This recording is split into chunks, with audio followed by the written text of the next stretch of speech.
Bonjour à toutes et à tous, j'espère que vous allez bien. On se retrouve pour le brief du mercredi 26 février, il est 8h19. Aujourd'hui, on va parler donc des news économiques, du ratio long and short, du funding, open interest, des liquidations. On regardera ce que font les whales en finissant par l'analyse technique de Bitcoin. Mais avant ça, on va regarder donc ce qui s'est passé hier. On a actuellement des equal high qui sont en train de se former sur Bitcoin, ce qui est plutôt intéressant. Donc là, on le voit juste ici, on a donc une accumulation de liquidités.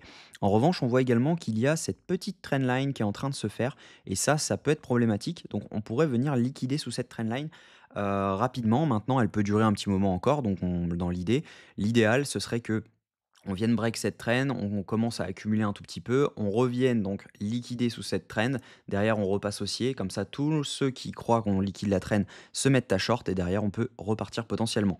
Donc voilà le plan pour l'instant au niveau technique parce qu'on n'a pas grand chose de plus. On voit tout simplement que si jamais on dézoome un petit peu, donc je me mets en 4 heures, on voit qu'on a mèche, donc sous la grosse mèche qu'on avait ici. Là, la clôture daily n'est pas super belle par contre. Donc on voit que, hop, si jamais je m'y mets, donc on voit que, bah, on a clôturé dessous, hein, donc on voit qu'on a validé notre premier choche baissier depuis, un petit moment, hein, parce que si jamais on regarde en daily, on n'avait validé aucun choche avant, c'était uniquement des mèches. Juste là, c'était des mèches, c'était des mèches. Là, on ne valide aucun choche, c'était une mèche également, ici aussi. Si jamais on regarde, le dernier choche qu'on a validé, c'était celui-ci et c'était un piège. Donc là, on voyait que donc c'était le piège de Shosh Daily quand on était à 40 000 $. Mais sinon, voilà, on n'a validé aucun Shosh depuis donc cette date-là du 9 mars, donc depuis les 21 000 $. Donc ça peut être dangereux, faites attention à ça, parce que si jamais on vient à valider cette tendance baissière, bah, on pourrait tout simplement remonter donc, dans une zone intéressante et derrière pouvoir repartir à la baisse. Et ça peut être dangereux. Donc cette clôture daily, elle est dangereuse et il faut vraiment l'avoir à l'œil. Donc il faut quand même garder un biais baissier sur la moyenne time frame tant qu'on ne valide pas un plus haut par rapport aux 99 500 $ pour l'instant. Maintenant, si jamais on latéralise un petit peu et qu'on voit qu'on fait quelque chose comme ça et derrière on repasse au-dessus, bien sûr, là on validera un changement de tendance et là on repassera haussier et donc voilà, on pourra repartir à la hausse. Mais pour l'instant, on est baissier en daily, donc faites attention parce que voilà, on a quand même validé ce choche. Si jamais on repasse donc maintenant en H4, on voit que ici on a un order block à venir prendre, donc qui peut être vraiment intéressant parce que ça pourrait nous ramener dans les 92 000 $ et vous allez voir que ça coïncide avec pas mal de zones. Donc on va regarder au niveau data maintenant. Au niveau news économique, aujourd'hui, on n'a pas grand-chose. On va avoir simplement le stock de pétrole brut ainsi que les ventes de logements neufs, donc à 16 heures. C'est surtout demain, on aura le PIB trimestriel. Et aujourd'hui, par contre, faites attention au niveau des résultats. On va avoir, à mon avis, un gros impact sur donc le Nasdaq parce que au niveau résultats, on va avoir les résultats d'NVIDIA. Donc hop, si jamais je mets aujourd'hui, tac, et que je mets un filtre qui est complètement hop pour les plus importants, on voit que bah, on a Nvidia qui a donc ces chiffres, ça va être après clôture. Donc on attend actuellement un chiffre de 38,02 milliards de dollars. Donc clairement, voilà, il y a des chiffres, il y a des stipulations qui disent que on pourrait être en dessous. Donc il faut faire attention parce qu'on risque d'avoir une forte volatilité baissière sur les marchés US. Si jamais ils sont en dessous, on risque d'avoir le Nasdaq qui prend très cher et donc par conséquent les cryptos.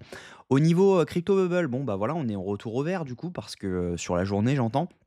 Parce que tout simplement Bitcoin est en train de poser un bottom, on a une dominance qui est en train de chuter, et donc par conséquent on a des alts qui sont en train de reprendre des couleurs. Sur la semaine ils sont toujours rouges, et sur le mois, bon bah voilà, tout est complètement rouge, on s'est fait défoncer. Au niveau des funding open interest, ce qu'on voit actuellement, c'est que depuis 7 heures du matin, on a des longues qui sont en train de s'ouvrir, on voit une hausse de l'open interest avec une hausse des funding, mais si jamais on dézoome un petit peu, c'est pas non plus énorme, hein. On est vraiment sur une indécision la plus totale sur l'open interest, donc c'est vraiment limite, on n'a pas énormément de longues qui s'ouvrent, hein. On voit que l'open interest, lui, il est en range total. Donc, on n'a pas non plus énormément de positions qui s'ouvrent. On en a, mais pas énormément. Au niveau liquidation, c'est ce que je vous disais, il y a surtout du long qui est en train de s'ouvrir, donc on accumule des liquidités au sud. On voit qu'on a un cluster à venir prendre autour des 87 900 $ et on voit que ça s'accumule quand même en dessous, donc plutôt intéressant. Maintenant, on voit qu'on a des liquidités à venir prendre au-dessus également, hein, c'est les dernières liquidités qu'on avait juste ici. Donc on a un gros cluster à venir prendre autour des 89 500 $, des 89 700 et des 90 000 $. Maintenant, si on passe sur 48 heures, on voit quand même que c'est flagrant, on a énormément de liquidations à venir prendre au-dessus. On voit qu'on a un gros cluster à venir prendre autour des 92 500 $. et on n'a pas grand-chose juste ici. Si jamais on se met sur une semaine, on a énormément de monde à venir prendre à la hausse parce que tout simplement, vous le savez, on a liquidé tout ce qu'il y avait à prendre à la baisse. Donc on pourrait venir jusqu'aux 100 000 $ si jamais vraiment on reprend une tendance haussière. Mais au niveau liquidité, on voit que on a quand même sur une heure, sur la charte de une heure, on a une zone qui va être protégée et c'est la zone dont je vous parlais, donc juste ici. Donc la zone de cet order block, on voit entre les 92 et les 91 500. Si jamais ça coïncide pas mal avec les liquidités, on voit que entre les 91 900 et les 92 160, c'est une zone qui va être protégée par des ordres parce qu'on voit tout simplement que on a 212 bitcoins à la vente, 432 bitcoins à la vente et 211 bitcoins à la vente.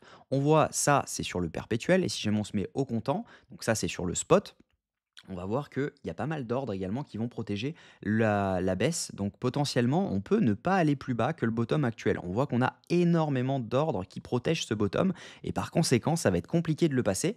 Mais on voit qu'il y a quand même en spot des ordres de vente. Juste ici, ils sont minimes, hein, mais on a quand même des ordres en spot de vente dans cet order block. Donc on pourrait avoir un trade à prendre dans cet order block. Il ne faudra pas être gourmand, je pense, mais en tout cas, on pourrait avoir un trade à prendre là-dessus. Au niveau de ce que font les whales, bon, en fait, j'ai compris pourquoi on a ce bug actuellement. En fait, il ne faut pas prendre les dernières mèches juste ici. Il faut s'arrêter en fait au moment où ça s'actualise. On voit tout simplement que les whales sont actuellement en train de racheter ce mouvement-ci. Elles ont vendu ce mouvement donc juste là, et en fait, là, elles sont actuellement en train de le racheter juste ici. Donc ça, c'est plutôt intéressant. On a les micro-whales qui rachètent également, et les retails, eux, continuent d'accumuler gentiment. Si jamais on regarde donc techniquement, ce que je pense, c'est que on a un potentiel short à tenter dans cette zone parce que voilà, on peut très bien revenir dans cette zone, derrière ne pas venir liquider au-dessus et à mon avis, il y a au moins un risk-reward de 1 pour 2 à tenter. Donc dans l'idée, c'est d'attendre cette zone, de voir pour la target parce que pour le moment, on ne peut pas avoir de target, mais si jamais on avait par exemple, on fait quelque chose comme ça, on refait un equal low juste là, on pourrait potentiellement venir target cet equal low pour derrière pouvoir potentiellement repartir. Donc ça pourrait être vraiment intéressant. Pour l'instant, je ne vais pas le call parce que on n'a pas assez de visu sur ce qui peut se passer. Mais en tout cas, voilà, moi je pense que dans cette zone-ci, on risque d'avoir un retracement dans les 91 822 $. Il y a de fortes chances d'avoir un retracement parce que ce sera l'order block de cette zone. Et derrière, on pourra potentiellement être rejeté pour potentiellement venir chercher la zone OTE de tout le mouvement. Donc ça nous donnerait potentiellement un risk reward, hop, juste là.